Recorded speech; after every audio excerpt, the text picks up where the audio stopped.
Hello and welcome to News Review. This is Lamin Jai. Coming up on the show today, the heavy downpour early Tuesday has wreaked havoc on parts of the country. We have reports on that. Our reporters were out to really check how things all went. My guest today is Shehu Barrows, Deputy Youth Advisor to President Barrows. These and more, but first we will quickly look at what the papers are saying. The Standard, we have that, and the foreign newspaper. We'll begin with the Standard, and they are reporting that opposition warned not to underestimate Barrows. Also, TRRC admits meeting ex-NIA aide, denies inviting them. Assembly vows to investigate fisheries bribery scandal. Yankuba Toure cannot be tried under 1997 Constitution. Yakumba Jete arraigned. We'll see what the stories are saying. Lamin Keita, a Gambian PhD student at the Northwestern University in the US, has warned the opposition against underestimating President Barrows in the 2021 presidential election. I do not want to speculate, but there is substantive evidence that reveals that the failure of Gambia's draft national constitution to get to the referendum reveals two things. One, the elite interest would obstruct and kill Gambia's nascent democratic transition, and that Gambians should not underestimate Barrows. He is a corporatist strategist leader who is theoretically prepared to cling to power either by hook or by crook, Keita told the Standard.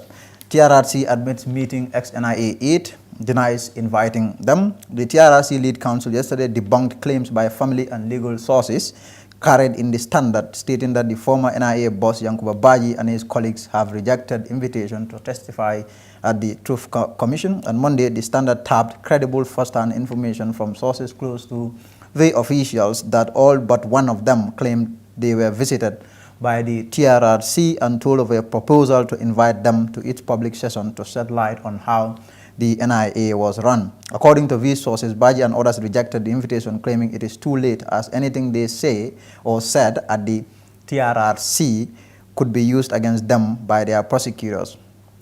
However, reacting to the article yesterday, Esa Fall said the TRRC indeed met the NIA officials, but that was neither a formal meeting nor an invitation for them to appear. Assembly vows to investigate fisheries bribery scandal. National Assembly will open a probe into the alleged bribery scandal that has hit the Fisheries Ministry. The chairman of its Select Committee on Environment said yesterday.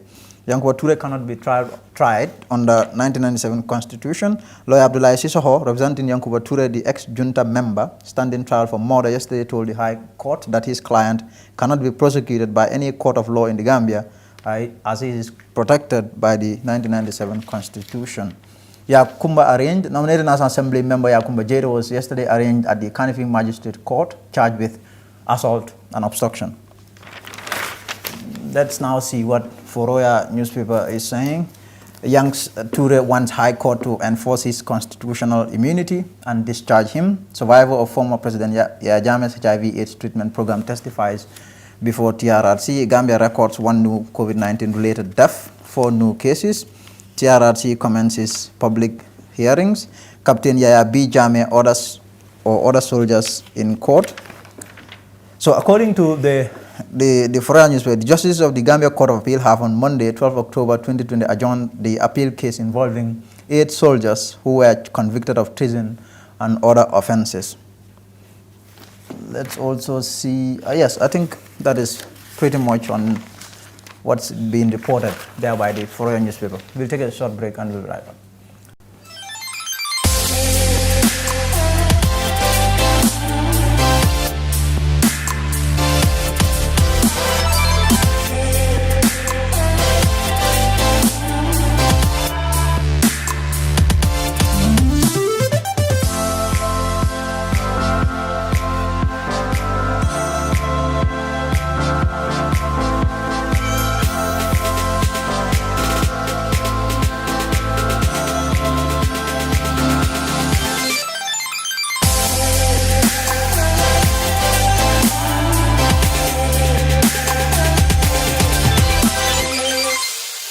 Thank you very much. Now, the heavy downpour earlier on Tuesday has caused distress in parts of the country. The battle-hardened highway was especially affected. Fatu Kamara tells us more. Still on the bad road in in the Gambia and very rare occurrence along the battle-hardened highway. There was heavy rainfall last night, and this is what it gave us. We've seen some youth trying to control the traffic due to the condition of this environment right now. Let's see if we can have some people engage them and see what they have to say about this issue right now.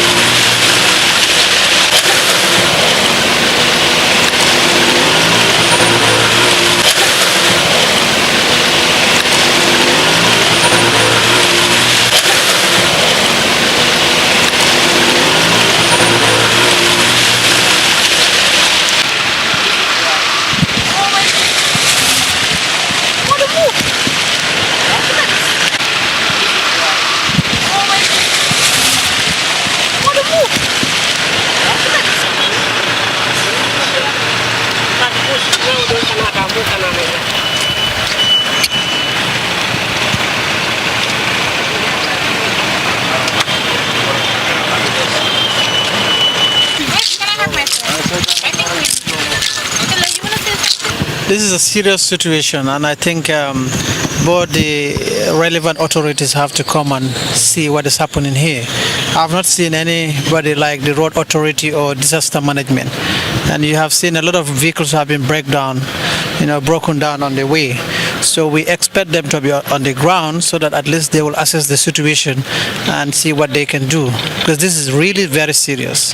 ñaan xam nga disaster management with the road authorities waroon nañ fee nekk ñu assist nit ñi or the police, the traffic police pour ñu assist nit ñi moto yu gàtta yi mënuñoo jaar fii moto yu mag yi and lii yëpp the government cannot do this all mënoon nañoo indi the public ñëw waroon naa ñëw di jàppale government bi du mën a def lii yëpp wante there's nobody here. But someone will argue that the disaster management team, the police, all of them are under the government. How do you say this? I think disaster management moo waroon na fee nekk ñoom they are working under the government wante dañu waroon na ñëw di support nit ñi fii the public. You don't think that is right? Yes, that's. Oh, but the government have to say something about this because it's not safe for us and it's not safe for the other people too living around here. And it's serious. This is very dangerous. I don't know what to say, but it's very dangerous. They have to help us. Yeah. Look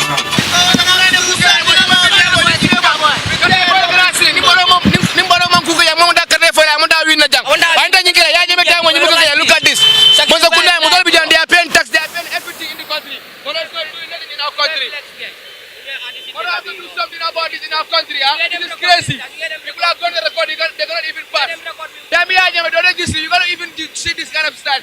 And election is coming. We have to try and make these people because majority of the Gambians are us. So we have to do something about this thing. This is crazy. They are paying tax. They are paying everything here. And Barrows not doing nothing in our country. Look at this. This is crazy. Life of Gambia is mad. People are crazy in our country here. We have to do something about this. If you want to win the election, you have to do something about this. This is mad, and we cannot keep on this. You see, you know what, sister? Bro, I'll borrow a cookie. I'm going to tell you.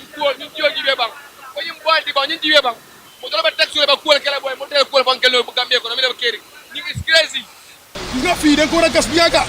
Canal be go to Gaspiaga. No one can buy a belly. You need a money to buy a sulu. Gambia by flow one day. Because only Gamu fee. Ministry will go. Department belly goes to the capital. Fee. Then Saturday, just fee if you negani. You send me to Send the Anglia. Who know them? How many hours in the house? They go to Gaspiaga. You can be Mujo. Why not go Sagan every day? Government needs to be Mirama fee. Minister Angela fee.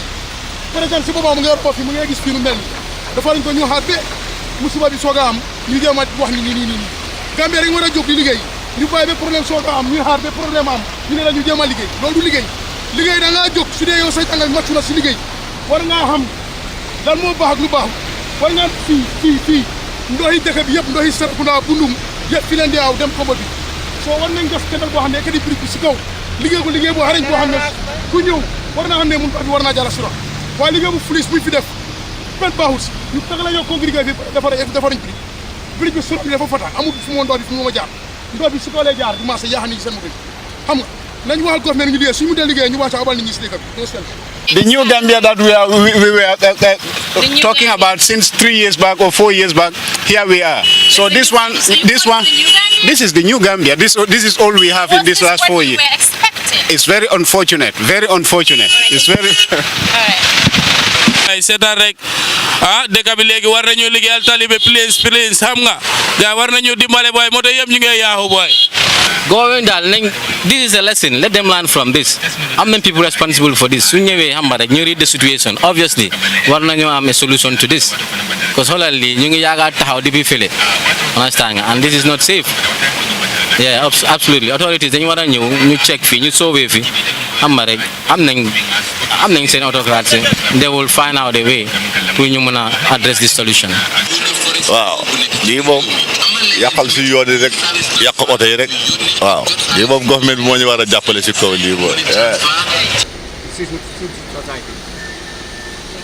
xale yi bi ñëwee ndox bi daf lay yóbbu mag yi sax ndox baag nañ lay yóbbu ma teeku bi mu ngi ni maa ngi wàcc maa ngay dox ndox baag mais tampon bi nga yóbbu nekk kon nañu nguur gi dimbali ñu defar yoon yi mooy problème yi Gambia yoon mooy problème yi Gambia nañu dimbale ñu defar ci yoon yi lii lu doy waar la lii mu ne rey nit de mu ne rey nit surtout xale yu ndaw yi te xale yi des si kanam si da ngay gis dañuy ñëw di tomb te li baaxul ci wér gu yaram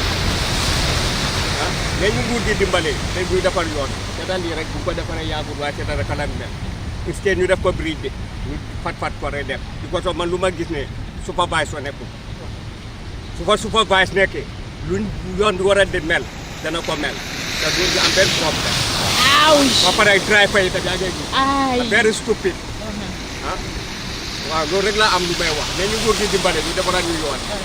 We have all heard the complaints of the people, and we've also seen the bad condition of the bridge, which was reported to be maintenance not long ago. So far, so good. We've not seen any government official on this bridge right here.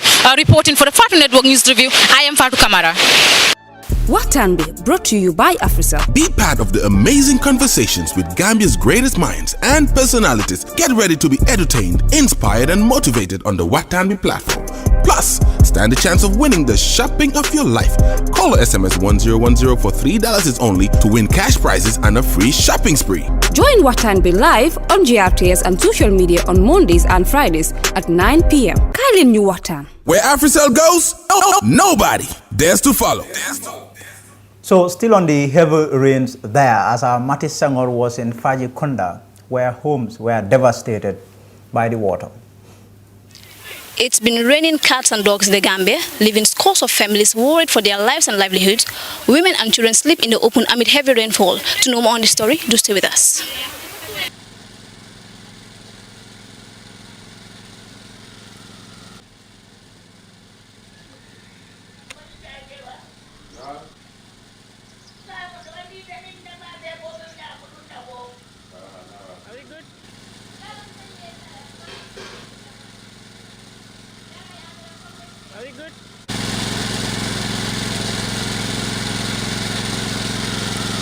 ñu am fi yoon bi moo tax waaye suñu amee dimbali fu mu yoon su jéenee mu ne nekk jafe-jafe du bëri suñu doole bi bëriwul ñuy faraat loolu ñuy lekk si loolu léegi-léegi nga nekk rek mën a pour mën a suul fi xale yi war a fanaan waaw dugg na foofu tey man maa ngi suuf tey léegi-léegi sax dafa feesoon ndox di teb si loolu fii yëpp la nekkoon loo fi xale yi fi nelee fanaan si loolu ni ndox li mu mel fii yëpp ndox mu feesoon di leen lekk di fompal taw bi lu mu réyee nii yoon yi baawuñu mais suñu dimbalee ñu war a dundal suñu njaboot yi dina baax ñu suñu wax bëriwul ñu si loxo seen loxo ba tey waaw dañuy génne xale yi teg ko si peron si saal bi léegi ma kal ndox bi wàññeeku léegi ma tànk di génne ba ndox bi ni ngi non si biir néeg waaw si biir néeg waaw en kontanda baka pralen nal jam e ndula jam man tora folo mun bulu mente den sila ba men membo na birima no kan ka continue kaji faro ko jam o tumo jam mam bati do sundu ko man kaji yiboro nana rabbe kata ngi straight alji ba ko na ta bari ye nyamo fayje ya ferto fayje foje ka sundu ko birin gena ni jom na rabba continue no kaji kata ba ko aka muru aka kofta fonte fangali dunanyo silo ya na jam fay bungol bo jam ko jel ka wala watina janga man to rosoto parce que fayna man woman ke mula dia ko te pour ko kede bari wo musilode me ala ngon tango toto nyaandile bari giola kofun wala ka jekka gila man toroto bari ni gio filna dron wota bagala ko wadunta ba ko don dokole ko sur la côté so ka jin blantim ka be ferro ko kanya mol ferro faje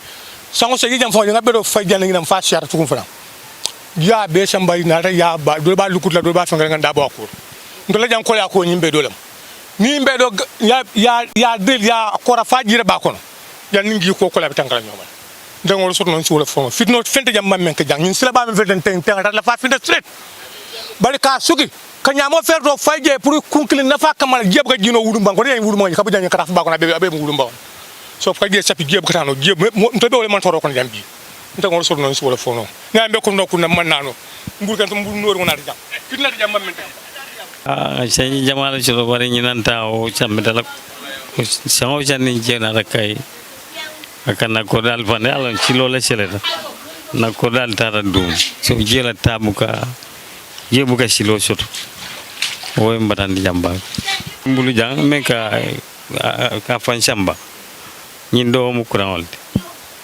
anene micro solo government do fo ani na mano so alla council fa na hajene pour ka nyin ko jibe na manan na jam silande ñew ñem tol meta ñu konol bar ñinanta ha wo ketam bulu kulet me bata ñu konol bar ñinanta ha wo ketam bulu lan jurol ya ñu botol yeje man botol su kur botol be yoyta yekon wallahi bi yo fa bi bi mbatata jambak ala yallo sani ji sifa ka to ka muna use pour ka ñu jobondi image ñin machine do ngaw tanante do tata fo ngaje sampa fo talinde ndo ma fana ya ka je sutanata wakila machine dungo sa botu mo machine bata tan tol fam bul baro o balante dato kamana buti yaji courant la fa na le nyin demande ngo taraja de no bata ta bar jam fatal nyum bungol bele yankata chaw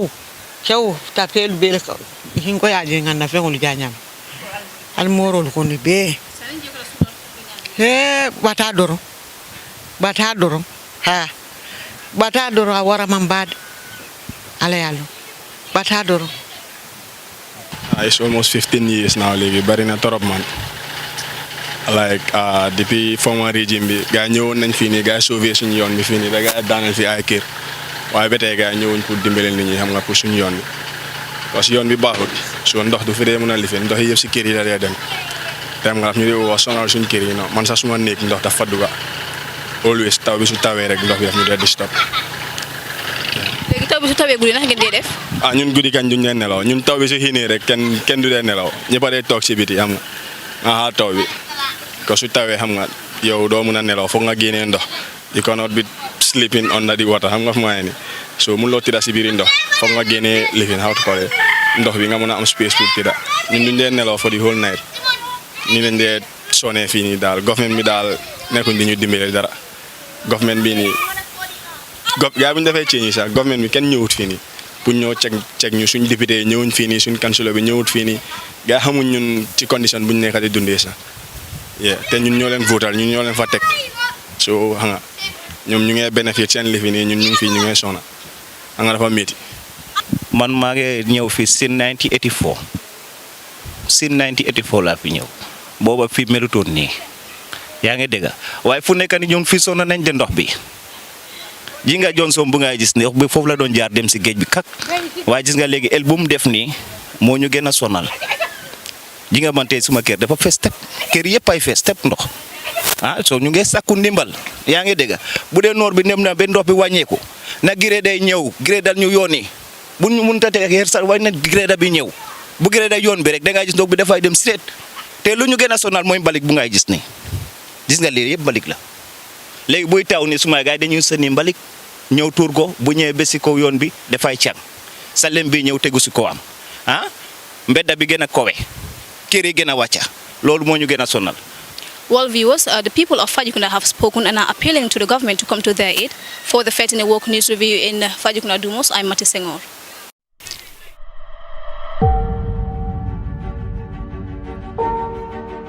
Imagine owning a home or service plot, enjoying the sunrise and sunset from a beautiful garden. Morning hugs and beautiful moments with your loved ones. The never-ending stories. Beautiful memories that will last a lifetime. Making and sharing great moments with family and friends. You can turn this into a reality. All you need is a tough home.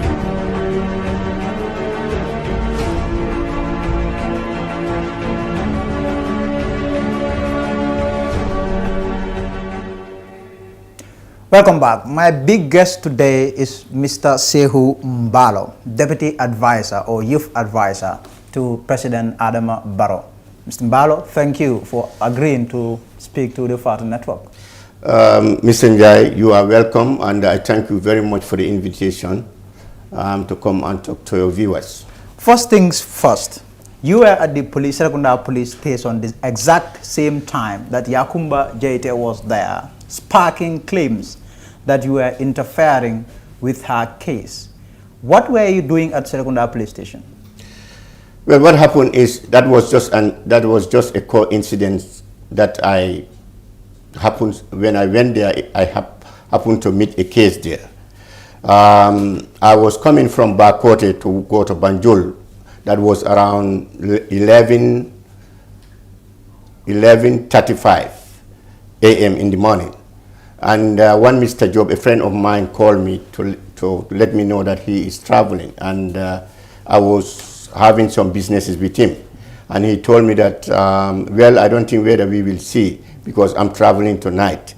I said, okay. And he said, he's in Serekunda. He thought I was in Banjul already. I said, no, I'm not in, I didn't go to the office, Banjul yet. I'm still around here. I'm around Backwater going. And I said to him, where are you? He said he's around the Serekunda police. I said, can you wait for me? At least that is an opportunity that we will see and discuss. I said, I will be there. So when I came up to at the Serekunda police, he came out. He was around. He was there, and I met him, and we greeted each other. There were so many people. I said, what's happening? What is happening here? This crowd. And then one standard by told me that there is an incident. A police is wounded. A drug enforcement officer is wounded. I said, wounded how? He said they went on an operation and they arrested some people. Those people attacked them. I said, what? He said, yes. I came there. I said to my driver, park the car because I have to know what is happening. That was how I entered into the police complex. Left the police station because I was specifically told that it's a drug enforcement. When I entered, I said, where is the drug enforcement office here? They said to me, go to the left and that's the drug enforcement. On the right-hand side is the police station. I went to the drug enforcement and I found a lot of people. I found two ladies sitting down on the whole. One of them is called Kumbajaite. She was writing. She was having a note writing. So when I entered, I said, the officer there, the drug enforcement, one of the drug enforcement officers, I asked him, I said, who is your boss here? He said, he's inside. I said, tell him, I want to say hi, Mr. Mbalo, President's Deputy Youth Advisor. And he went and told him that Mr. Mbalo is here, Honorable Mbalo, the Deputy Youth Advisor. And he said to him, tell him to come. And he asked me to come inside. I walked right inside, and I found two people plus himself, making it three. The one that was on the right-hand side sitting was lawyer L.S. Kamara, because they introduced. I don't know him. I don't know lawyer Kamara. I don't think whether he knows me. So he told me, lawyer Kamara, can you excuse me 1 minute? And at the same time, lawyer Kamara also requested from him, can I excuse you 1 minute, if you want to talk?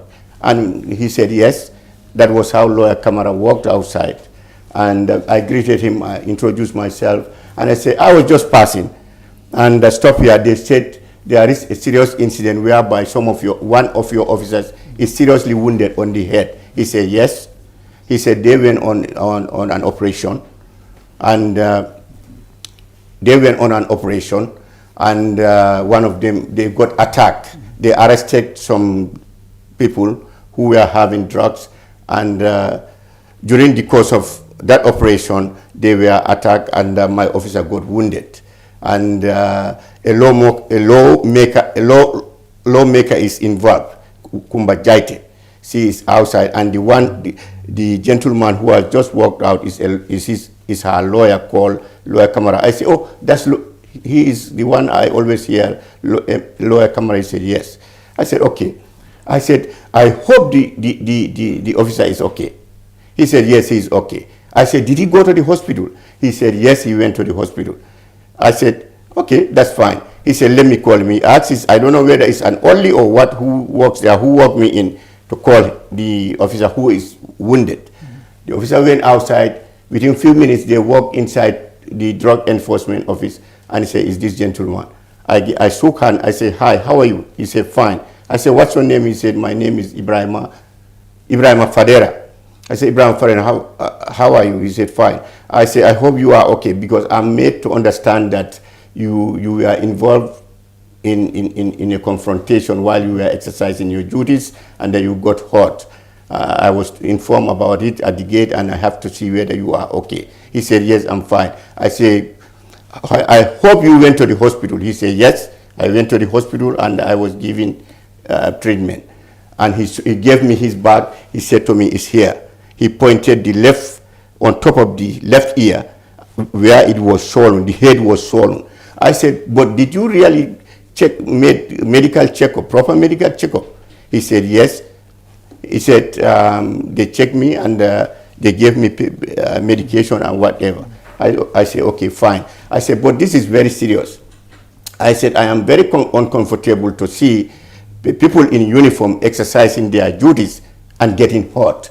It doesn't happen anywhere. It's not a good sign, because if that happen, if that continue to happen, what type of country are we advocating for? A state of anarchy. Because this uniform, I said, uniform, he was standing.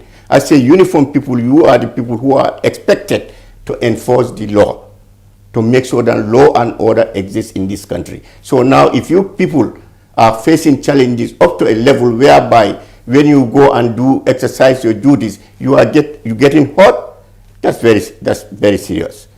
He said to me, yes, that's what he says. The person who stoned me is Kumba Jaite. She is outside there writing. She is the one sitting on the bench. I say, oh, I met two ladies. The other one writing. She said, it's one of them. I said, oh, okay, fine. I said, that's fine. I said, but this is worrying. It's worrisome to me, honestly. And that was how he left. He went. I don't know whether he went home or he was on duty. And I said to the Commissioner Shaw, I said, Commissioner Shaw, this is very disturbing. These are young men who are supposed to protect life and property in this country. And if they are getting hurt, really is worrisome. What are you people doing? Because you have to protect these people. These people have to be protected. He said, yes. He said, this thing happened. But luckily he went to the hospital, and he said he is fine. I said, okay. That was how I left. I said, okay, I'm going. That was how, but let me bring you a little back. At this stage, did you realize at all that this was Yakumba Jaite, the MP? Did you know that? Whether it was Yakumba Jaite, the parliamentarian. Did you know that at the police station? I didn't know until when they told me that the officer, wounded officer, drug enforcement, told me that he's lawmaker. He didn't even tell me about parliament. He said to me, lawmaker. And you knew? And I knew the only lawmaker, female, that I have been hearing is Kumba Jaite. I couldn't figure out the two, because I met two ladies sitting down. Now, I didn't know. But when he told me the one writing there is the... But do you realize that this could be classified as interference? Since at some point you knew that this is Yakumba Jaite, the lawmaker, and you were speaking to these officers, telling them that this is unacceptable, that you found it really disturbing that an officer of the law got hurt, and you knew very well the bad blood between your closeness or your links and ties with President Barrows and the bad blood that has existed between Yakumba Jaite and the president. Someone really I mean, it would appear that you were interfering. What do you have to say about that? I mean, absolutely, that is not correct. That is not correct. I think any sensible person would not categorize this under interference. Where I have not asked anybody to do this or do that. I have not come there, not because of the case that I happen to be there. Coincidentally, I came there and I found a wounded. But your discussion were largely. Of course, I have to discuss with a victim because I cannot pass. Any responsible senior government officers should not meet somebody, a citizen, wounded seriously on the head, and will just go away. Even if he was a journalist, even if he was a businessman, even if he was a farmer. And also, I should ask him, are you feeling better? Because in fact, my intention was to help him with his if he was not okay. I was ready to tell him that, do you want me to take you to the hospital? I would contribute whatever. That was my intention. If he had told me, I'm not okay, I'm feeling pain, honest to God, my intention was to help, to tell him, do you want me to take you to hospital? Or which hospital do you want me to take you? I'll transport you. And if there is anything that you need financially, that has nothing to do with politics, that has nothing to do with interference. He is a citizen. This is what I expect anybody who find my brother or my sister wounded to do. So for you, you didn't interfere. You just. I didn't absolutely. I have no intention. I have not interfere. It's just a concern. It happened. I happened to be there. I found him wounded. I was told that somebody is wounded. I spoke to him. I asked him whether he is okay. He told me that he is okay. And I asked him whether he needs help. He said he doesn't need help. That was how I walked out and went. It's not my business. The rest is not my business, Lamin. Whether what happened, this is not a political case. This is between them, between the police. This is not between NPP and UDP. This is not a police case, a political case. This didn't happen during political meetings. Let people not misunderstand situations and circumstances. This happened during police operations. They were doing their work, which they are employed to do. I have heard claims Yakumba Jaite is being witch hunted by the state. Have you? What do you have to say about that? For what reason? Who? By who? Because of what we have seen. Lamin, that would be very unfair to label the state that they would witch hunt. Yakumba, for me, Yakumba is exercising her democratic rights. She is a citizen, and she is in the opposition side. If she doesn't do this, what is expected her to do? She has to exercise her political rights. But also remember, being an opposition, exercising your political rights, do not give anybody, do not give her the license also to violate the law. Even a state minister. Are you accusing her? No, what I'm saying is that allow me to learn. Go ahead.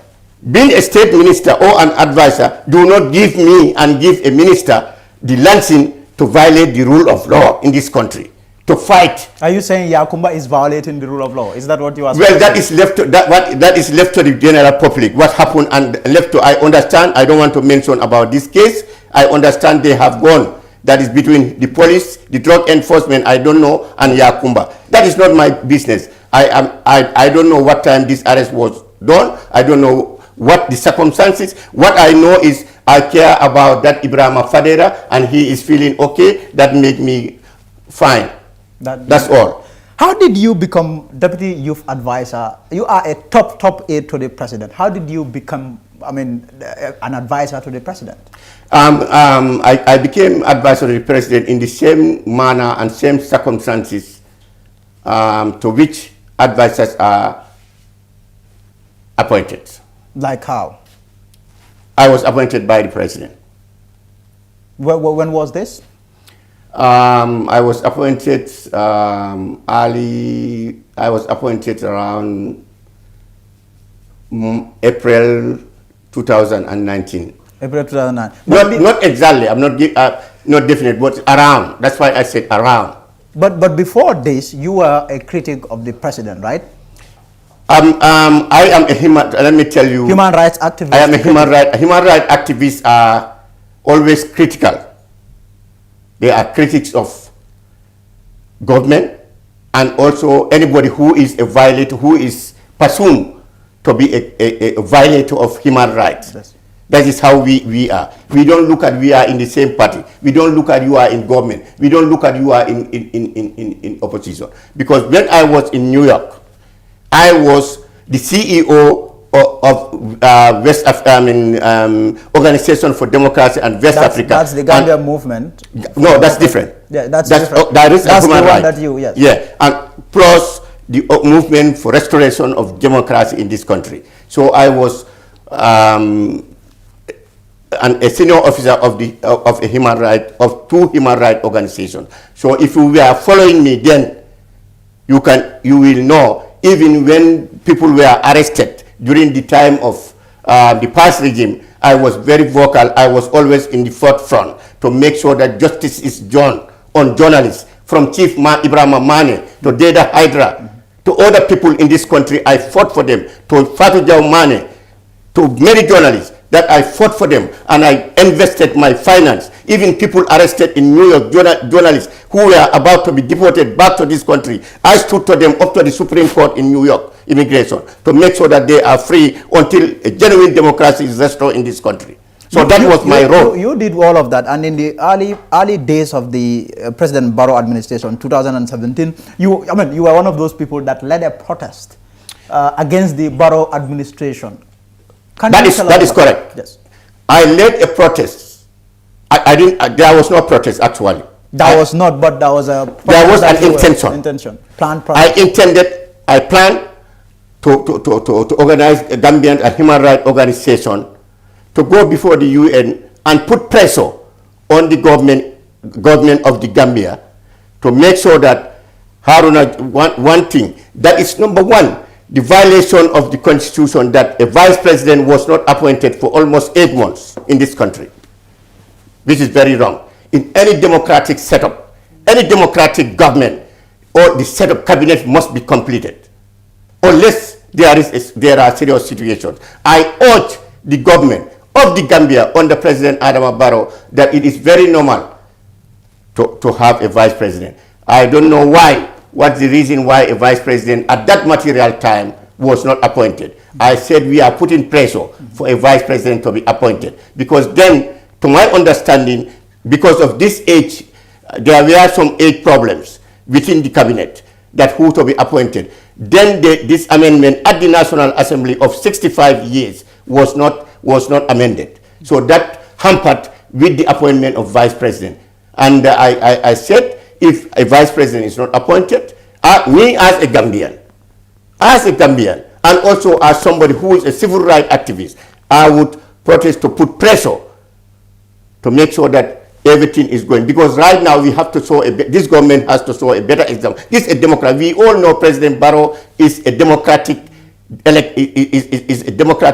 elected government. We don't expect him to be like the predecessor. Yes. So therefore, if he is elected, I expect a complete cabinet to be set up, and that was not forthcoming until late. My second plan was when Haruna Jatta, when the ECOMOG had a confrontation around Kanilai End, and the one Haruna Jatta was shot to death. And I heard of this. People were silenced. The Gambia. So many people call themselves human rights organizations. In the Gambia here, I didn't hear anybody protesting. I didn't hear anybody calling for at least action or justice or an independent investigation, like how I used to do, how I did for the Deda Hydra, how I did for Chief Ibrahim Mane, how I did for many Gambians in this country. People were silenced. I said, I cannot stand this. I went and applied for a permit, and it was granted. And I went to the West African. I went to the ECOWAS headquarters near the United Nations. They have an office there. I went there and told them that we are protesting. We will come to this office here. Your economic soldiers have shot somebody, a citizen. There is no independent investigation. Me as a citizen of the Gambia and also a human rights activist, I am not comfortable with that. Can you investigate what are the circumstances so that in the future this can be prevented? That was how, before the planned protest, an announcement was made. The ECOWAS wrote, if you were following, the ECOWAS wrote that they are going to investigate the killing of Haruna Jatta. So that aborted the planned protest. This is what happened. That aborted the planned protest. You are a critic of the administration then. Not a protest. A human rights activist. You are a journalist. Yes. You have to differentiate a critic of a but government and a human rights activist. You were clearly unhappy with certain things that the government... Certain actions. Certain actions of the government, and you were criticizing those. That is what makes you a critic. That makes you a critic. Even if it is one single action that you criticize about a particular system or government, that makes you a critic. Do you want to tell me that the Human Rights Watch, Amnesty International, the human rights campaigners, all critics, what they are doing when they call for the release of, for instance, if you are arrested, if they call for a release, do you call that a critic or campaigner? Campaigning for rights. These are entities. No, I'm talking about. Laminja, you have to differentiate. You have to differentiate. Critics are people like here is my question. And the campaigner, human rights campaigners. Here is my question. Yes. I want to go back to the Haruna Jatta thing. Yes. You had a problem with his killing, his slaying there by Economic. And there was no independent. There was no independent investigation. Now you are a ardent President Adama Barrow lover. Do you still hold on to that position that you had back in 2017? Right now, let me tell you. Yes. The moment you resign from your position as a human rights campaigner, and you are working for another institution, you no longer, that date and time, you are no longer a campaigner. You are not regarded as, you can't do both.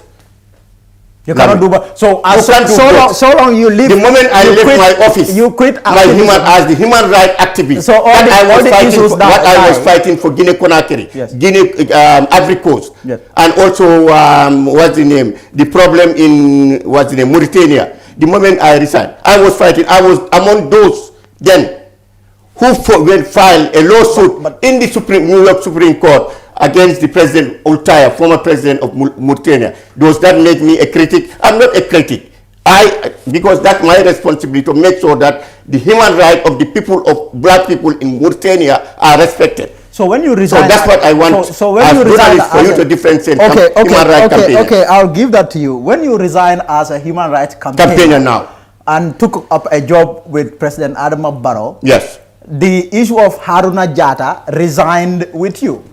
It went away, went with the human rights campaigner, Shehu Mbalo. I left that with the people who are responsible for that job. We have people. I'm not the only human rights campaigner. I'm not only the human rights officer in that office in West Africa, in Gambia, in other places. I expect everybody to do what I was doing.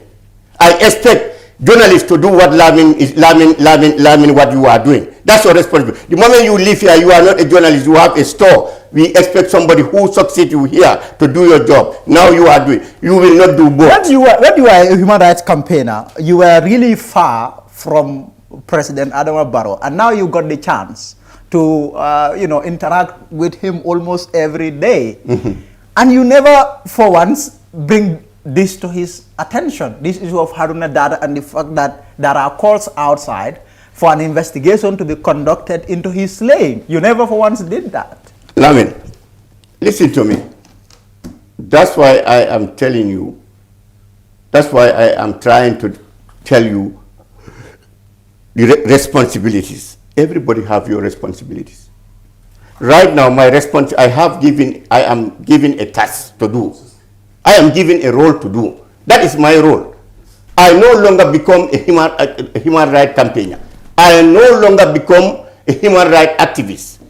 I am working for the Gambian government. and I want to make sure that I promote the rule of law in this country. I have to make sure, especially the. Don't you think right now I am the rule of law? As the deputy youth advisor, what my role is today for the youth of this country to become better leaders, future leaders in this country. That is my role. Let's move on to that then. Yeah. How do you go about that? You cannot push me now to still now who is working under a government again to be a human right again campaign when they arrest Lamin and say release Lamin. But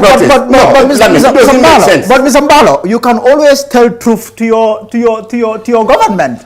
What? There is absolutely nothing wrong with that. For example, in the United States, when Trump wanted to use the military, the top general there told him, no, the military, you cannot deploy, I'm not going to do that. He rejected that. Okay. So you can always tell truth. You can always tell truth to your government, don't you? What I expected from you, as a journalist, from the date now that I am appointed, if such things have happened, and what I expected you to say now, Mr. Mbalo was a human rights activist. He was fighting for Mauritania. We saw him demonstrating for Mauritanian black people to have their freedom. We saw Mr. Mbalo fighting for democracy in Ivory Coast. Now that he is in this government, this thing has happened. What happened to Haruna Jata yesterday is happening. They are shooting people in random, and Mr. Mbalo is quite in the government. That if you say that, I will respect that. I will say now, I have to. What is your opinion now, Mr. Mbalo? This thing happening. That's what I expect. But you don't take me back. Okay, so about how many years what happened? Mbalo was a human right, or he was a doctor. Today he's an engineer. Still now you want to take me back to my doctorate, to my medical doctorate. Now I wouldn't want to. I mean, we are belaboring this, and I think. Okay, so now let us go back to your role as deputy youth advisor. How do you go about what you're saying? You're talking about empowering young people, ensuring that young people get to their whatever. Realize their fullest. How do you go about that? Well, as a deputy youth advisor, there is a Ministry of Youth. I think you are aware about it, Ministry of Youth and Sports. We are working with the Ministry of Youth and Sports, the advisors, to make sure that the policies of the Ministry of Youth, that the youth, as you are aware, there is a National Youth Council Act that was done in this country. I think you are aware as a journalist. Yes. And whatever is to be done in this country, we have to make sure that we go by that act in regards to youth, and also the Constitution, 1997 Constitution must be respected. I am, as an advisor, it is my responsibility to make sure that if those rules are flooded, to redirect them, to tell them that, well, this is how things should be done. This is how things should be done. And let us give people justice must prevail in the Ministry of Youth and Sport.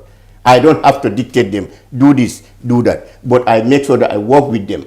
I sit with them during meetings, and they tell me the decision. Look at the decision that they have taken in the past, if they are controversial or they are okay. Even if they feel it's okay, and I look at the Constitution or look at the National Youth Council Act, it doesn't match, it doesn't reflect. It is my responsibility to tell them that, well, I mean, Minister or the Permanent Secretary, I understand you did this decision, but looking at the National Youth Council Act, it doesn't go, it is not in line. Why not you revisit this thing? So in essence, you are saying you are more powerful than the Permanent Secretary? No, what I'm telling is we discuss. We advise whether he will take it or not take it, but he will not stand and say, we never sat down, we never discussed. Because it's a teamwork. Ministry is a teamwork. The minister will be there, the permanent secretary is there, the deputy permanent secretary is there, the policy analysis will be there, the advisors will be there to make sure they bring up a better policies. And the policies that are there are implemented for the betterment of the youth of this country. And I think this applies to every ministry whereby they have advisors. They have to work as a team. No one has the control of the other.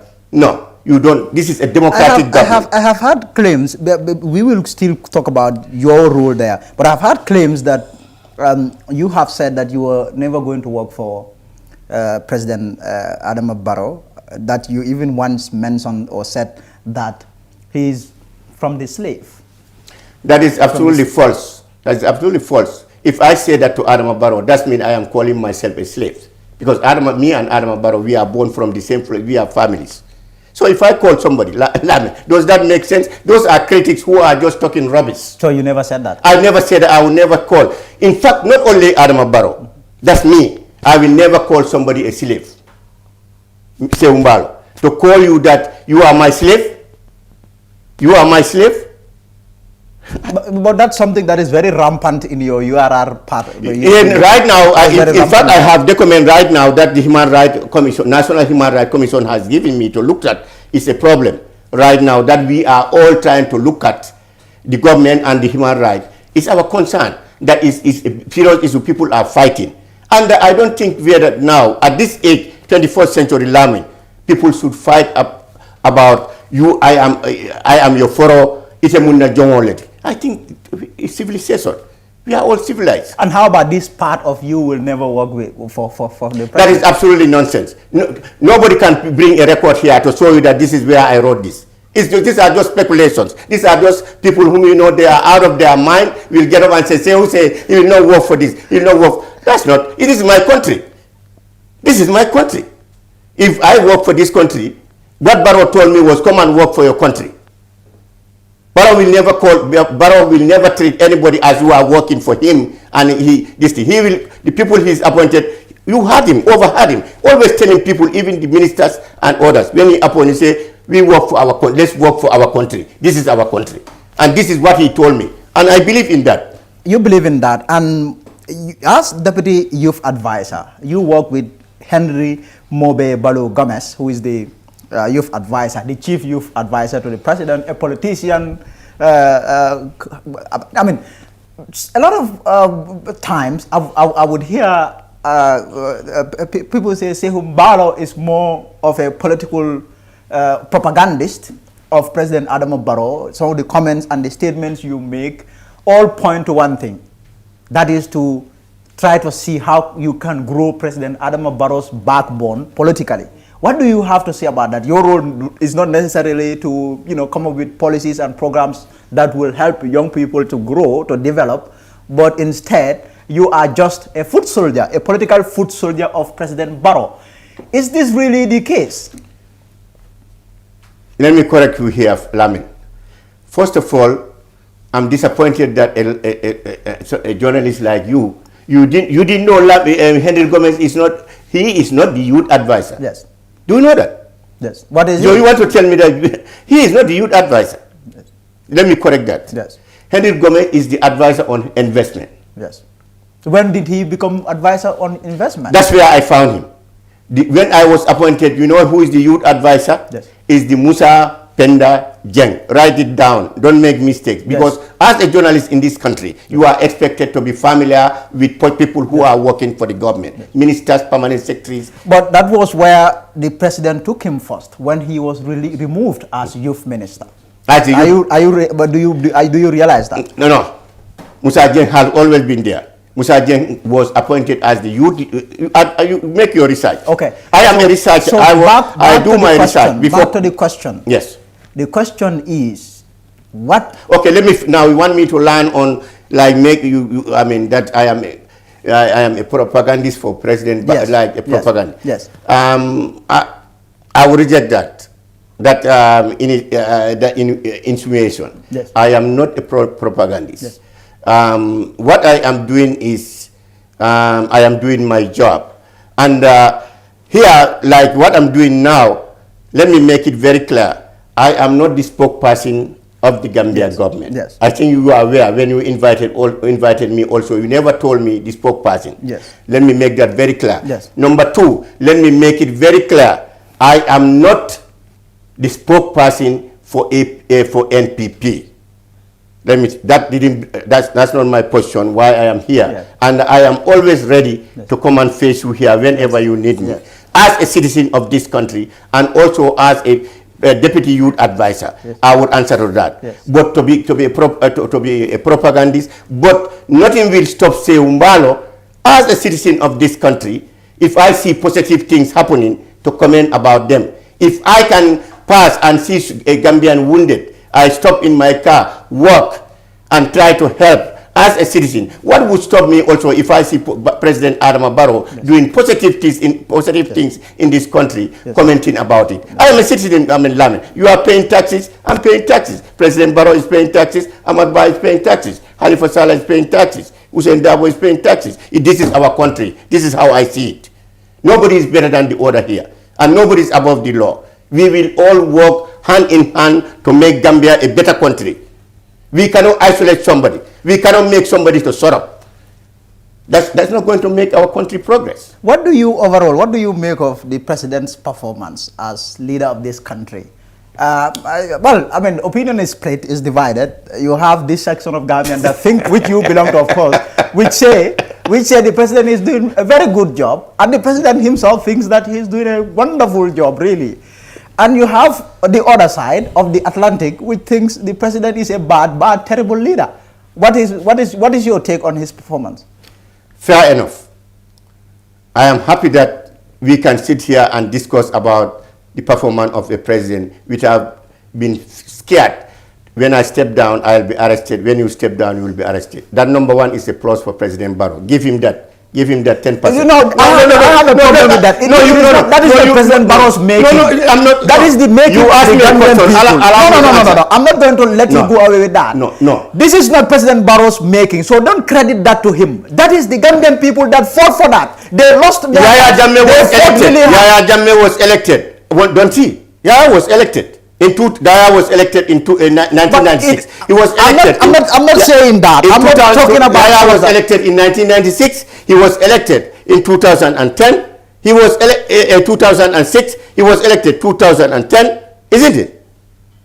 Isn't it? But I'm not talking about that. Really, what I'm saying is in 2000, the change that was effected in 2016, that is not President Barrows. That is the Gambian people. So you guys should. So you want to tell me that? You want to tell me that? You want to tell me the Indians? No, I'm not saying it's the Yahya was elected by the Gambian people. Adama Barrows is elected. But it is the same Gambian people that removed him, that sacked him, and then hired President Barrows. So that is democracy. If he doesn't, if Barrows didn't do what the Gambian people are expected, what do we expect to do? We will just sack him. Not to support. Just sack him, just as we did Bam Jammeh. Well, that's why he is having a very high support, according to the opinion poll, because of he is doing what the people expect. Number one, he has given the freedom of the press in this country. Yes. Today, that's why I said, maybe you don't want me to say that. Of course, go ahead and say. You can say anything. Yes. President Barrows has done something, a positive thing, when it comes to the press freedom in this country. Today, journalists are very free. That's why we have radio stations. I cannot count how many radio stations we have in this country. I cannot count how many television stations that we have in this. I don't know. This is my first time to come here. You know how many stations are calling me. I don't know even where they are located. Nobody will tell them what to do. You understand? That is applause for a democratic president. I am telling you this, Lamin. Otherwise, if he was behaving like a dictator, we would have not been having what we have now. But right now, even the WhatsApp, all over people are talking. President Barrows did, President Barrows that. What I'm saying, and without fear. But what I'm saying, the president knows clearly, very clearly, at that there is no chance for him to behave the way Jammeh behaved. If he does that, he is going to be sacked too, and it is not. It is just going to be like what the Gambian people did Jammeh. So that's what I'm trying to make you understand. He doesn't have a choice. This, situation that you're talking about, the current freedom that the Gambian people are enjoying, that is not his making. I want you to accept that. Can you allow me to go to the second number two? I have gone to the press freedom. Of course. And you don't seem to seem to discredit that a little bit, because you don't want to give it to the president, which is due to the president, because he's the leader. Jammeh was elected. Jammeh also knew he is going for election after 5 years. Don't you think so? Like Barrows. But he chose to do what he wants for 20 years. Don't you think so? Is that not correct? Don't you think if Barrow also want to behave like a dictator, regardless of knowing that he is going to face the Gambian people in the next 5 years, he will behave it. Whatever happened, what consequence that would come after that, he will behave like a dictator. Whether he is going to be removed or he is going to be elected, he can behave. But he chose to respect and go by what the Gambian people wishes. That's why he is giving them press freedom. That's why he is engaged in developmental projects in this country. That's why he is engaged in reconciling the Gambian people. That was seriously hurt in the past 22 years. Yes. He decided to make sure that somebody yesterday being an APRC supporter or somebody being a PPP supporter or UDP supporter, let's not give that importance. Let us have the country in heart. One Gambia, one people, one nation. Let us forget about yesterday Lamin was with Yaya Jammeh. He was the minister for Yaya Jammeh. Today I don't want to talk to him. No, Lamin is a Gambian citizen. I should respect Lamin. Even whereas I was fighting to remove that government. That is what Barrow is doing today. The problem that I have with that too, it would appear that the president was also flip-flopping, because at the outset, initially, the president's position was that he wasn't going to work with anybody that had anything to do with Yaya Jammeh. That was what he was saying. Journalists would interview him and he would say that he doesn't need to work with the APRC or Jammeh people. He has his own people that he's going to work with. And then the turnaround came. Why do you think the president changed his mind? I will tell you why. The answer is very clear. Because he got disappointment with the people that he came to power, like UDP, Usainu Dabo. Why? Barrow are you singling Usainu No, Dabo? but Lamin, you have to allow me to land. Of course, go on. If I start and you cut me, then that would distract me. Distracted, okay. We all know Barrow had high respect and high regard for the United Democratic Party. You know why I'm singling United Democratic Party? Because Barrow was a member, part and parcel of the United Democratic Party. Is that not so? So he expected that he is going to work with this party, his former party, his former leader as a father, and also the whole setup. He's going to work with them. If that was the case until today, why should he need somebody from other party? Let's be honest. If they were united, as they came in 2016, there are no division. Why should he need somebody? But you don't, Lamin, if you are my friend, if I befriend you, do I want to tell you that you should not have a friend? We are friends, and you trust me, I trust you. We are working together. If I don't need another friend, I have you by my side. But if you just all of a sudden kick me out, defriend me, Lamin, do you want me to go in isolation? This is what happened. That's the answer for that. That's why he chose. Now, I thought I would not, what happened will not happen. My party, UDP, I will never have problem with them. Do you think UDP and Dabo were fair to the president at all? They were not fair to the president. They disappointed the president. Seriously. They disappointed the president very seriously. Because even what was revealed at the National Assembly, for parliamentarians to come and tell the Gambian people that there was a bill that the UDP was telling them not to vote for, that was very disappointing and shocking to the Gambian people. With a president that is relying on you, that party, I mean, that's called spade a spade. Even if I treat you like that way, you will dislike me. Because you know that there is no trust. That's what happened to Barrow. He got so many disappointments. He trusted UDP. He left this government was entirely a UDP government when he came. He left it entirely with the UDP setup. Ministers, there were more UDP ministers. If you look at the foreign embassies, Barrow gave Usainu Dabo as the foreign minister to appoint UDP. And UDP was not the only one that effected this change in 2016, December 1st. There were other parties. There were PDIOs play a vital role. PPP play a role. NCP play a role. You understand? GPDP play a role. You know, it was only all these parties help to make sure that they mold a united Gambia and bring about a democratic change in December 1st, 2016. But what happened? President Barrows was totally disappointed by the United Democratic But also, to be also fair to UDP, I think UDP also stood by the president. What we have, to the extent that its leader, when he came out of jail, prison, he made it categorically clear that President Barrows was going to serve for 5 years. In retrospect, now you look at the president and his hunger and his desire to continue ruling, you will say that UDP also stood by the president. But look at the extent its leader said he was going to serve for 5 years, when in actual, fact, he promised to do only 3 years. But look at the flip-flopping that UDP Ousainou Darboe did. Ousainou Darboe was the first among the state who said that when OJ Jallow came out, if I have not forgotten, I don't think that, according to records, OJ Jallow of the PPP, if I have not forgotten, OJ Jallow said they are going to respect the memorandum of understanding, though it is not the constitution that they went by through the agreement. It was just a mutual agreement, friendly agreement, but OJ was ready to go by that. But who said no?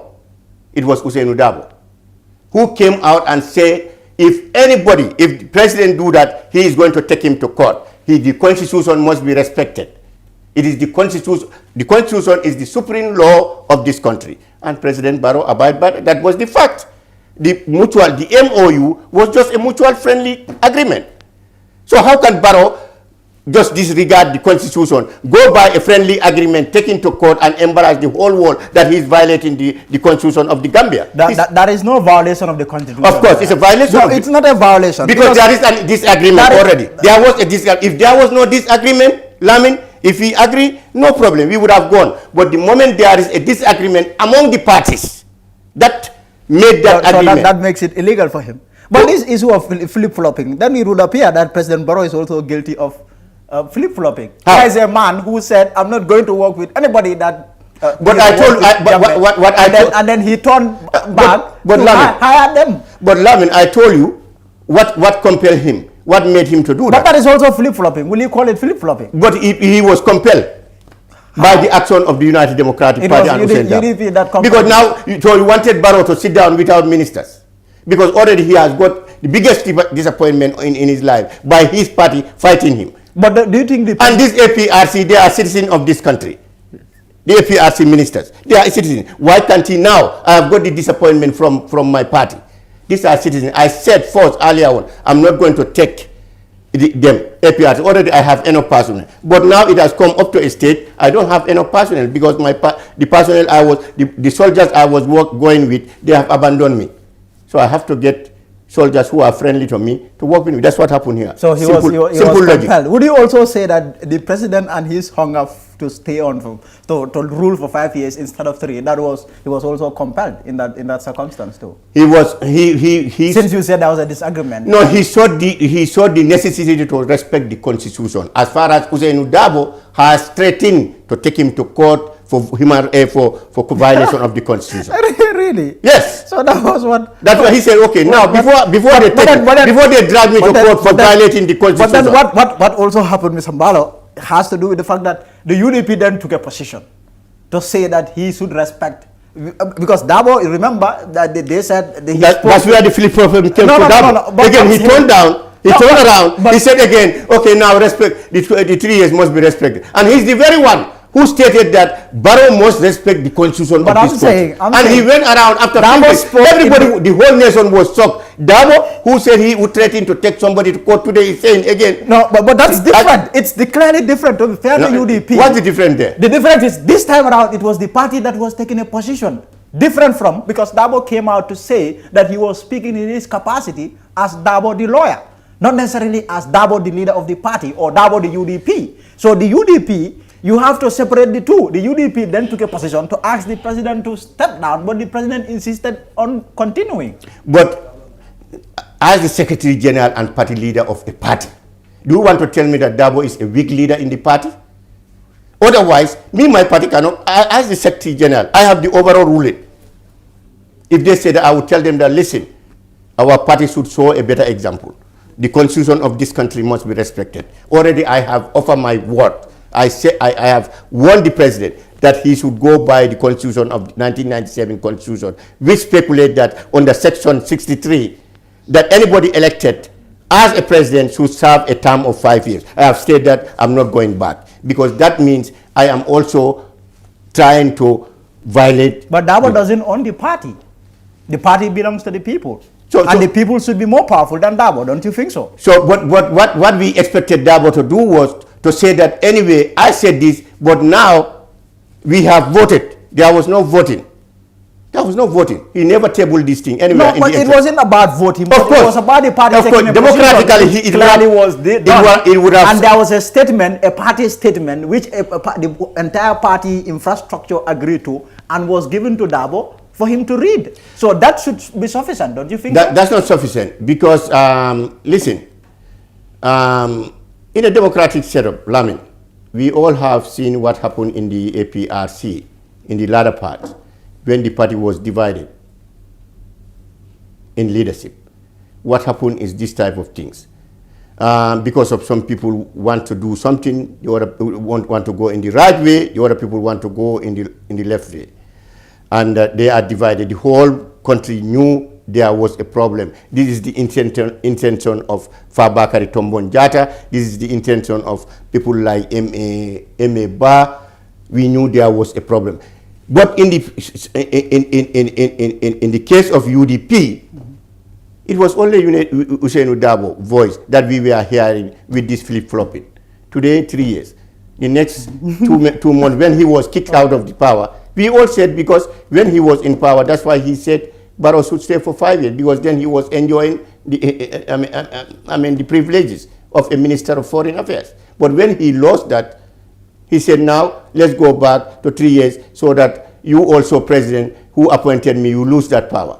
But this is how it is translated. Don't you think President Barrow declaring war on UDP to the extent of sacking its ministers, this political war that he has declared? Do you call that?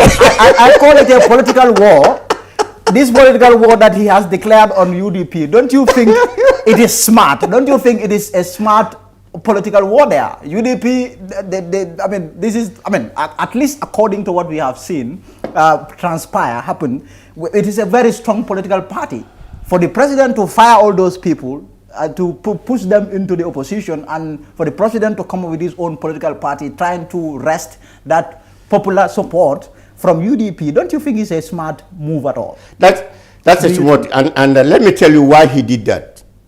Because somebody, if you are disappointed, the people you trust, if they disappoint you, you will not like to go into a second disappointment. Yes. That's what happened to Barrow. Barrow never expected this. If anybody told Barrow you will leave this and form a party in the early days of 2017, he will punch you on the face. He trusted. But he got a big disappointment, just what I was telling you here. So what he did was, hence he was having this confrontation and having problem in the cabinet. He did the right thing, that is to sack. And these are not the only people who are sacked.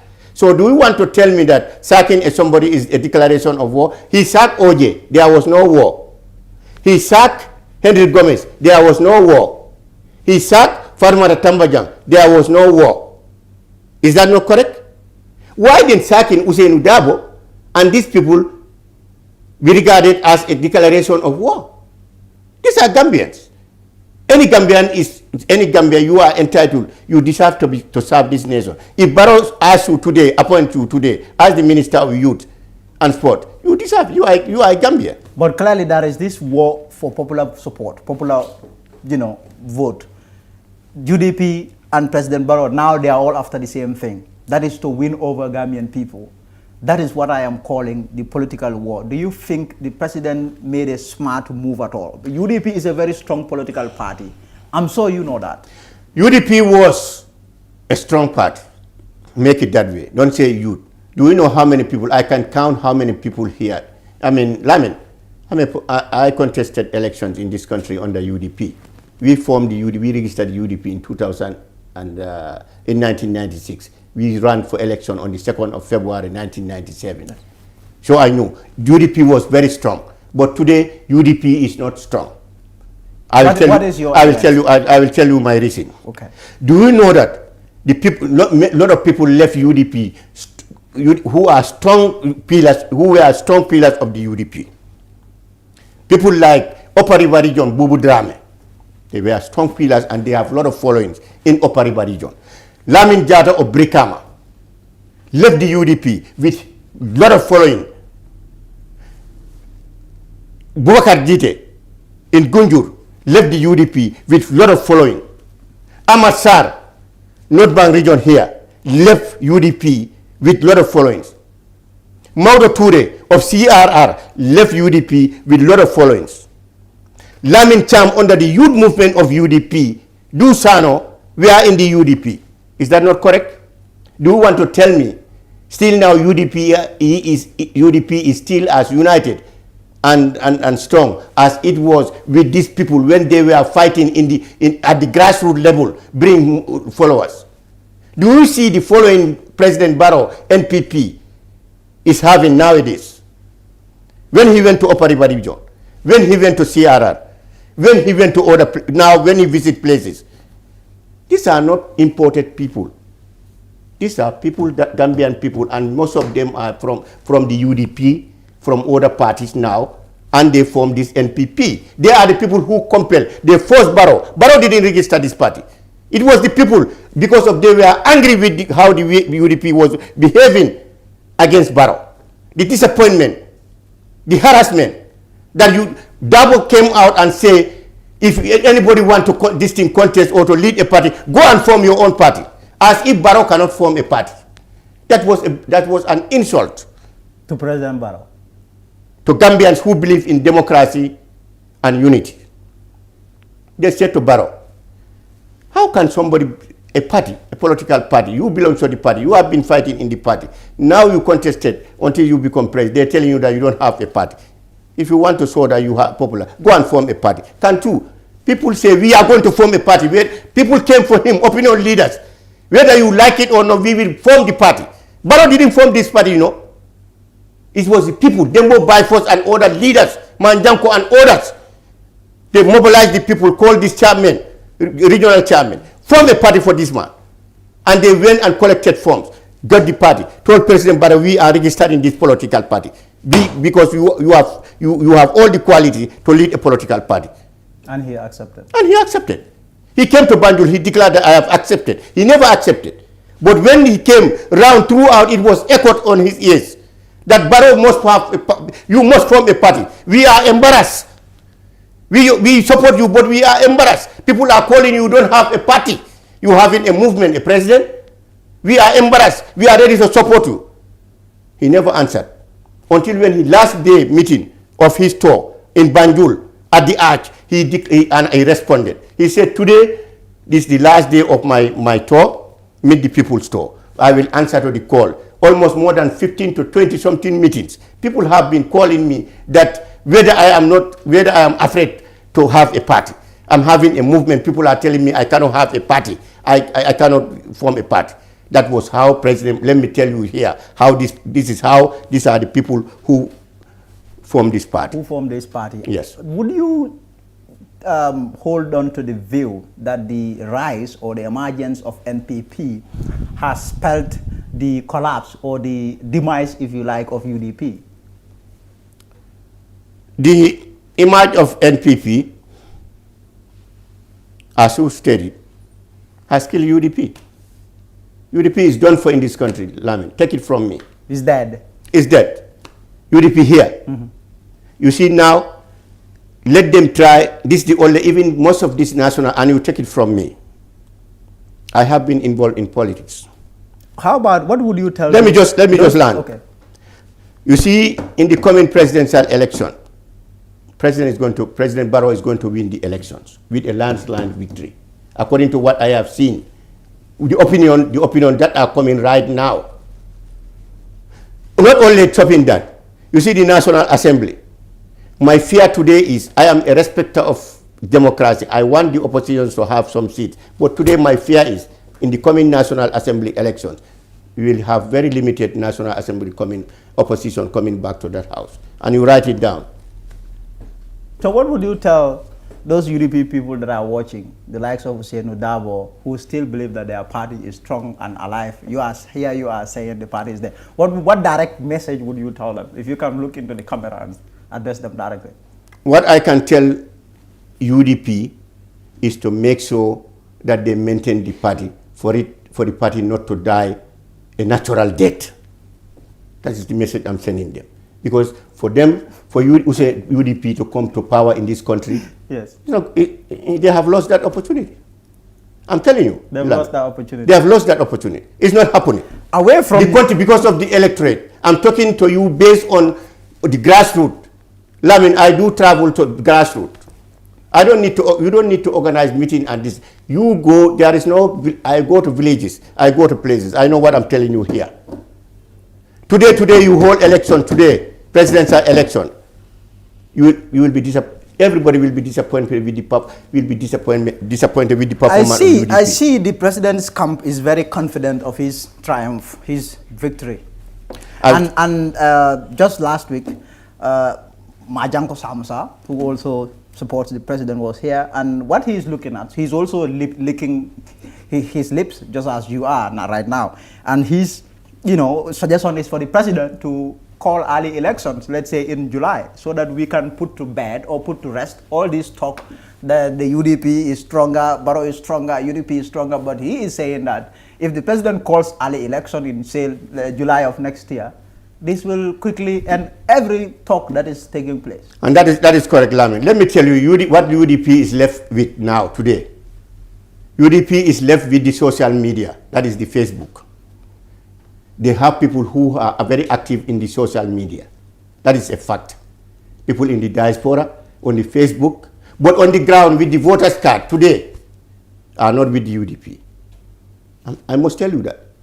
But today, so if it is writing in the social media, Facebook, might be Twitter, Instagram and the like, UDP has people who are in the diaspora who follow this and they are supporting. But on the ground today, you call for elections next week.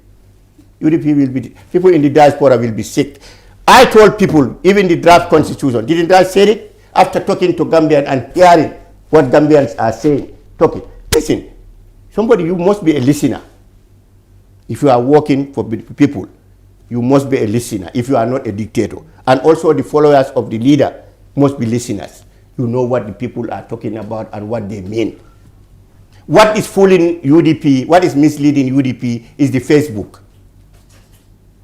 The social media is totally misleading UDP. They think they have followers. Yes, they have followers on the social media, Facebook. UDP have 100%. UDP have all the country. They can talk about that. But go to Sabi, go to Dembakunda, go to Numuel, go to Ilyasa, go to Gunjur, go to places like Jambur and see the support Barrow has. Whether you will hear about UDP. Away from UDP, let's discuss other issues. Yes. What we have seen is that the past days and weeks, we've seen the president, travel across the country, either, flagging off, inaugurating projects or surveying, inspecting projects. But it would appear to me the president was on a campaign trail, not necessarily to, bless any project work or to inaugurate any. But what the president largely was doing was mobilizing people together, sending political messages as a way of wooing voters. What do you make of the president's, recent activities? But Lamin, that would be very fair. That would be very unfair to the president. This was a state visit. This was not a meet the people's talk. This was a state visit to inaugurate projects and to lay foundation stone of projects. We all of us have seen. I think your journalists were there with the president when they left here and went to Hakalan in the Nyomis. Do you want to tell me that was a political thing when everybody, the whole world, watched the president laying the foundation of a much needed road? For 50 years, these people were suffering. They were dying, crying to have a better road. When every day, that day I saw all mommies crying, saying that they never expected to witness this day to come with this road. Everybody saw it. So do people want to, people have to be very fair to the president now on events. Not only that, let me learn. That is number one. Number two, we all have seen the president when he went to Basse. You remember the Basse market was burned down in around February. Completely burned down. Properties were lost. Finance were lost. Until opposition leader Usainu Dabo went and he contributed. Mama Khan, the GDC leader, went and contributed. President Adama Barrow went and contributed to support those people. He went during his tour. He went this visit to lay the foundation stone of the Basse market. People of URD and Basse were very happy with him. He didn't stop there. He came to Same. He went to Same.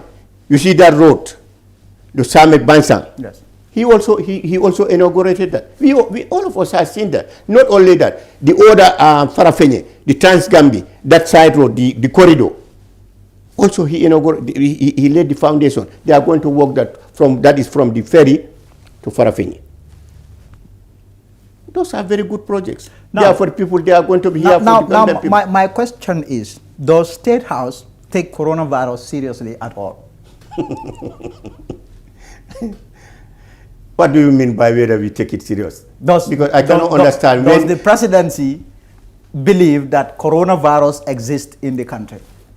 Well, I mean, Lamin, the actions that the State House has taken, that the president has taken, is a clear manifestation that they are taking it very seriously. Because number one, the state of declaration of state of emergency. How many times did the president declare? Still now our airports. But the president's recent activities suggest otherwise. The way and manner in which he went about these activities that you are talking about left so much to be desired. How? Do you agree with that? How? The president, there are public emergency health regulations that have been instituted, that have been put in place by the president. At some point, the president transferred or moved all the powers and then handed them over to the Minister of Health. What we have seen is that it is forbidden for one to, mobilize people in one gathering, a lot of people, where there is no social distancing, where you see people not wearing face masks. And all these gatherings, it is the president that is, organizing them. What do you have to say about that? What I know of what happened, the president and the Ministry of Health, when the president was going, he told his supporters, his party, that this is not a party trip. He was not asking people to go. He's going to do this a state visit. He is going to lay the foundation stone for the market and other places, like I said, the Farafenye Trans-Gambia Bridge and other projects. He told them he doesn't want people. But Lamin, you cannot stop people, your supporters, from going about. There is a free movement here for people to go from here, to get up here and go to Brikama, get up from Brikama to go to Basse. And what the Ministry of Health did, they did the right thing. They were bundled in tons of masks that they were supplying people, unless if you don't want to take it. But each time the president stood to inaugurate or lay a foundation stone on a project, these masks were supplied everywhere. My question is, public gathering is banned under the law. It's not allowed.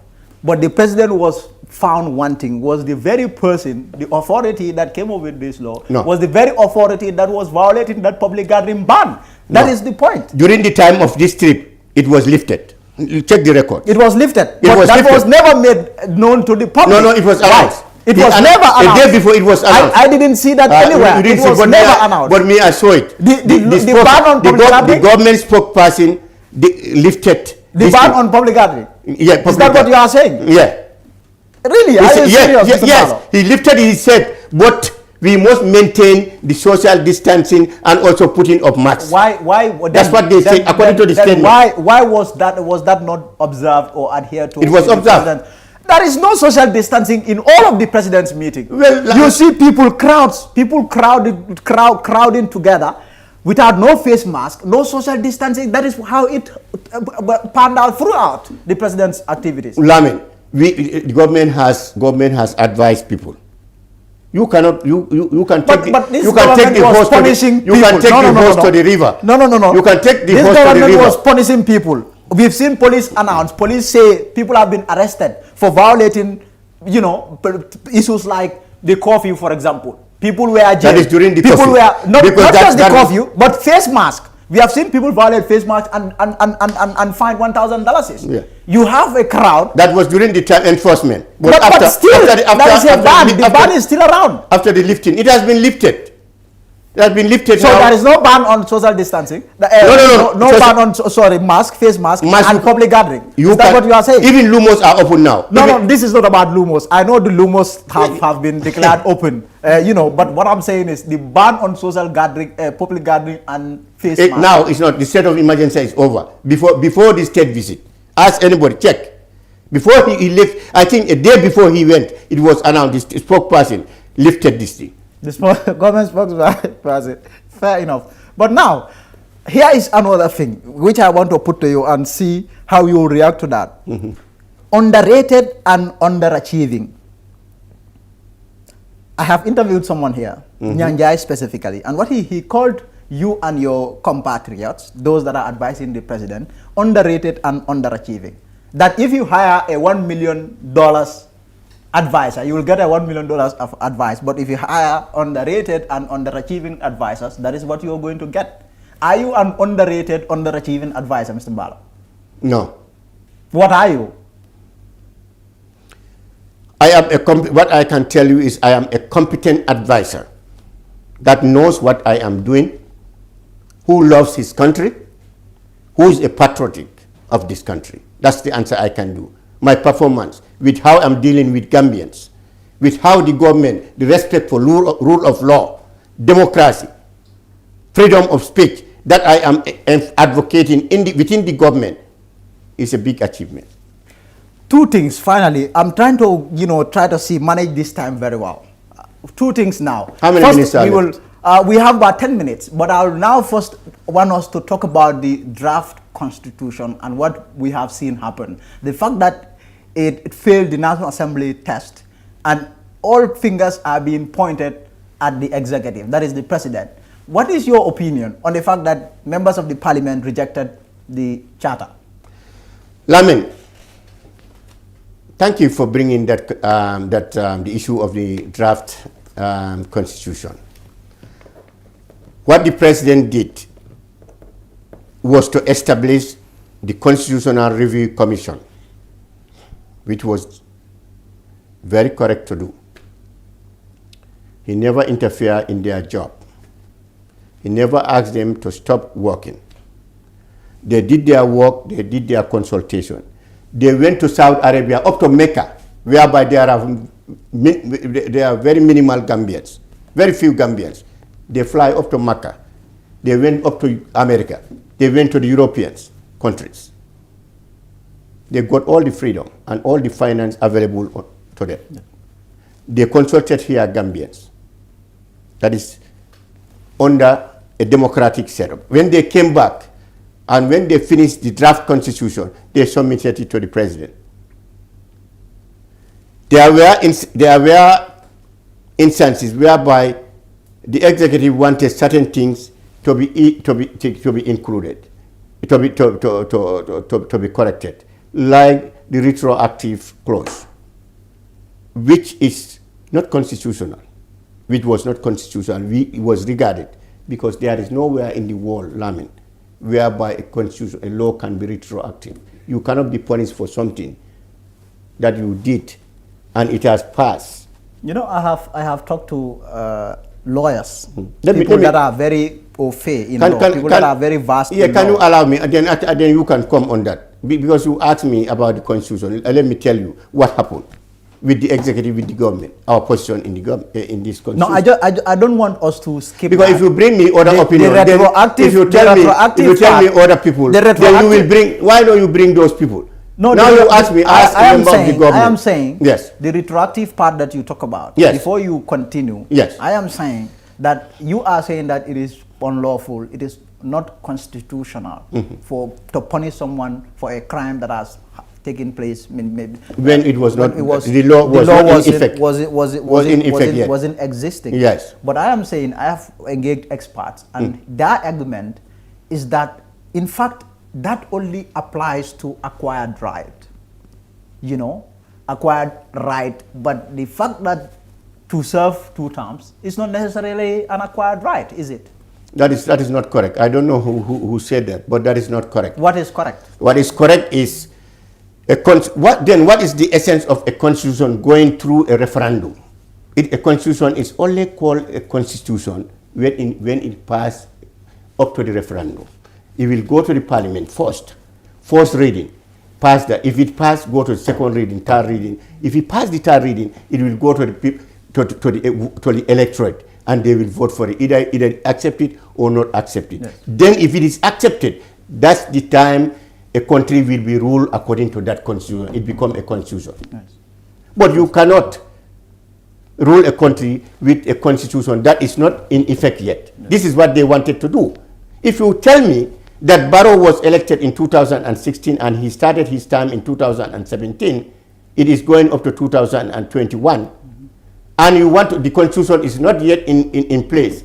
You want to tell me now his term is going to be counted in the 1997 with retroactive back to 1990. Does that make sense to you? And the constitution is not yet in. Let me put this to you then. The CRC worked according to the wishes and aspirations of the Gambian people. They went out there, they listened to the Gambian people, and what they said is what they want in the document. That was what the CRC worked by. And their chairman, that's the CRC chairman. That's what they said, one side. Justice Jallo. One side. Let me finish. What Justice Jallo said, this issue of the president's current term counting under the new constitution was something that was, suggested to them by the citizens, by the people themselves. It is the Gambian people who agreed. I never agree on that. Number one, let me call myself. I never agree. I never said that. I have almost 500,000 who said they never agree with him. So that is his one side of the listing. So I don't take that. That's why we rely on the parliament. I say what the justice said was not true. It is proved by the parliament. The parliament told him, because they are sent there by electorate, they told him that what they're saying there is lie. We didn't say that. So don't vote for it. It's not me, it's not you who voted there. And they are representative of the people. They said we never said that. We never said that, what they wrote there. We are not educated, so they wrote something that we never said. That's what the people, the two parliament national assembly members of GDC, yes, and also the APRC, NRP, yes, PPP, that's what they said. That's their voices and the voices of the Gambian people.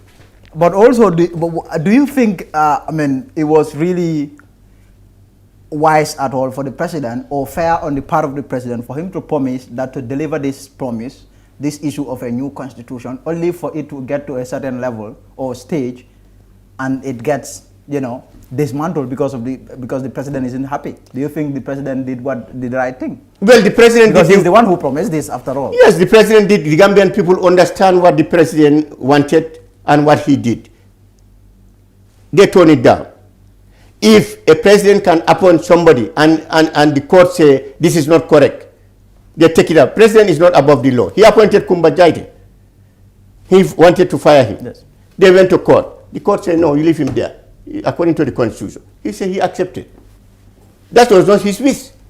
Now again, he wrote a constitution, he appointed people. He selected some people, write a constitution, put it there for the people, let them accept it. They went there, they didn't agree. The constitution requires 75% vote to pass. It failed to pass. President has done what he is supposed to do. He was sitting there, he never interfered, he never called anybody. He never interfered, but he left it with the people. If it was passed and go to referendum, he would have accepted. For him, he said, it's left to the people. It's left to the people. It's left to the people if they voted in. Because I am elected by the people, the National Assemblies who are there, members are also elected by the people. That's what he said. He said if they accept. But these are all people that support him. No. Have their loyalty. Do you want to tell me that APRC support? The APRC was accidental. No. The APRC No. voted against the draft constitution. Along the way, they helped the president get his wish. That is exactly what happened. No. That is exactly what happened. But you cannot tell me that they wanted they were out to help the president have what he wanted, because they saw it as president has put a constitution trying to put down our 1997 constitution. We will say no to it. That's what happened here. They said no, we are not going to accept. We believe in the 1997. President Jammeh brought 1997 constitution. It is we, the parliament in APRC, who put this there. It's not going away. That's what happened here. Barrow cannot do anything. That's what happened, Lami. Let's call spade a spade. They didn't answer to Barrow. They didn't listen to Barrow. They said our constitution 1997 is going to stay. Now, let's talk about one last final thing, corruption. Since President Barrow came to power, there is this promise of an anti-corruption commission there by the government. A bill has been, prepared. We understand that the project is at an advanced stage. But corruption is one thing that almost every day Gambians talk about. The fact that there is no political will at all on the side of President Barrow to fight corruption. We have seen, we have seen things really that all point to one thing, and that is corruption taking place in President Barrow's government. First of all, that view of corruption taking place in his government, what do you have to say about that? Well, these are allegations. These are allegations, Lami. Unless they are proven, we will term them to be allegations. If they are proven to be real corruption, then they will become corruption. But as of now, all we are hearing is, what is stopping you as a journalist, if you see corruption happening, taking it up, you are as a citizen. But do you realize, if you see me involved in a corruption, why can't you prove it? We have seen what happened in Ghana. Ghana, when judges were involved in corruption, let me tell you that, almost 9 judges, a journalist went on interviewing people until he got them. I don't know whether you follow that. He proved them. They went to court. They were proven, and they were fired. It's not only talking. Yes. It's very easy for me to just get up and say, oh, Mr. Sam is corrupt. Mr. Njai is corrupt. But do I have the proof? But do you realize journalists have conducted investigations? That's why President Barrows investigations, and these investigations all point to grand corruption in the Barrow administration. But nothing would come out of it. Just recently, 2 days ago, maybe, or 3 days ago, we've seen an investigation that was conducted by a Gambian journalist with respect to the Ministry of Fisheries. Do you realize that? Or are you aware of that? I'm not aware of that. That is a very disturbing, investigation that has been conducted into the activities at the Fisheries Ministry, and everything point to one thing: corruption. What is the level of the president's political will in terms of fighting corruption? Because when there is an allegation, it also behoves the government in place to investigate those allegations to really find out what is really going on. You don't think so?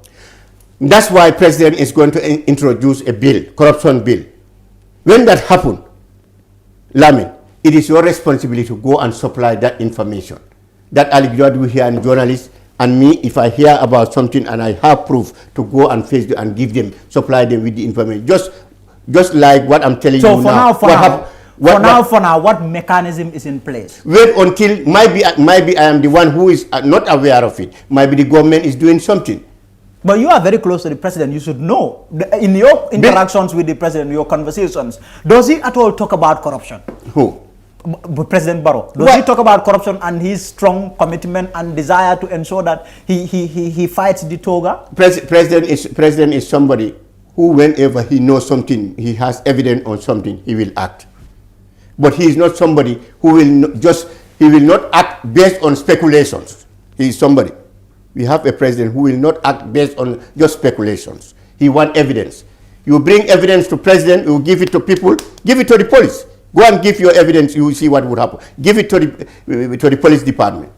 Evidence that somebody, this journalist, what you are talking about, let the journalists, if they have the proof, take it to the police department and supply, take it to the SIS. Tell them that this is what we have and see. If that reach the president with that any evidence, you will see action will be taken. But president, no credible president would act based on speculations. Lamin. It would be very unfair. You will always regret. We have seen the president appoint a new youth minister, someone really that is very popular, a youth leader, very respected among youth circles in the country, Mr. Bakari Baji, the youth minister there. You are the deputy youth advisor. How do you intend to work with him to ensure that because Gambian young people are going through a lot. There is unemployment everywhere. This is even prompting, sparking some to, take matters into their own hands. Some would take the illegal, migration, the irregular migration. Some would turn to that. You have so many things. There is joblessness everywhere. How do you intend to work with Mr. Baji as a way of ensuring that really you fix the problems that Gambian young people are facing? Well, I am very happy that Bakari Baji is appointed as the Minister of Youth because he himself is a youth. So what I expect now, we will try and address as much as we can many problems that are affecting the youth. For the illegal migration, we found it here. If you look at the data, if you look at on the United Nations migration chart, it started around 1979. People going from Libya. It has been going on. Not only Gambia. In Senegal, in Mali, in Guinea-Conakry, Mauritania, it has been going. Even Nigeria. So that one is a problem, world problem, the illegal migration. It started a long time before even Jammeh coming to power. Because if you look at that, just go to the United Nations migration, you will see the chart. You will see how it started, each country, how many people. But this government is trying to address that. If you look at even right now, if you look at the data, it has decreased. Since this government came to power, it has decreased the number of people, illegal migrants, through the backway. We are trying, and also, in fact, they have given some people who came back have been given intensives, some finances. They are engaged in training, skills training. Some of them today are doing tailoring. Some of them are engaged in business. A lot of them. The government is trying very hard to make sure that we address this thing. Because the way the government is seeing these youths, that they are the future of leaders of this country. So we don't want all of these youths to leave this country. That is not to our interest. No wise leaders would encourage that. Because these are the people whom we expect tomorrow, whatever happened to this country, these are the people who are going to take up. So if you allow all of them to leave, and you have only old people in your country, that's a disaster. So we will try with Baji. We have not started working yet. We have not. I think he started familiarization tour yet with the satellite institutions for them to know that he's the new minister and the like. We have not started sitting down discussing about issues. But I'm very happy. I'm glad that we have him as the youth minister, and we would start from where Mr. Hadiat Sidibe left. Mr. Hadiat Sidibe is a good man. He loves the country, and he has done what he can do. He tried his best, and that is governance. Everybody, nobody can finish work. You will work until certain level. You live there and go. That applies to a president, minister, director, journalist, human rights activist, carpenter, masoner, engineer. If anybody thinks that you will work until you finish, you are fooling yourself. Mr. Sehum Barrows, I'm afraid we'll have to leave it there, but thank you very much again for appearing on the Fatu Network News Review. Thank you very much, Lamin. This is my first time to come here, and yes. Like I said, I am not the spokesperson for the government. I'm not here for that. Yes. I'm not the spokesperson for the NPP. Yes. I'm a member of the NPP. Yes. You invited me here because I am the deputy youth advisor to the president and also a citizen of this country. And feel free anytime you feel like I should come here, yes, and talk about burning issues. Anything, yes. feel free, because I have been hearing about you. Definitely, I'm impressed, because I see you as a very energetic journalist. We have never met, but I have been observing even before coming to this country. Yes. You keep it up. But do you realize that the presidency is not very happy with me? No. I was the journalist that asked President Barrows where I would think, and since that day to now, the president has never held a press conference, and for journalists to get interviews nowadays with the president is a very big problem. Do you know that? Are you aware of that? But not because of that. I have seen president talking to the press He all only, the time. he only Upon arrival at the airport. Just a few. No, I'm talking about exclusive interviews or press conferences, because when the president came to power newly, press conferences were happening every now and then. But the very last press conference that the president had, that was when he went on the meltdown. He got really angry because of the question that I asked him, the Dr. Sise thing, and the rest is history. But again, thank you very much for coming. You will always come there. We will make sure that you are there. President is a Democrat. I'll put in a request, and hopefully let's see how it goes. Mr. Malo, Yes. thank you very much. Thank you. Okay. Thank you. So that would be that for today's show. Thank you. We'll be back tomorrow. Until then, goodbye.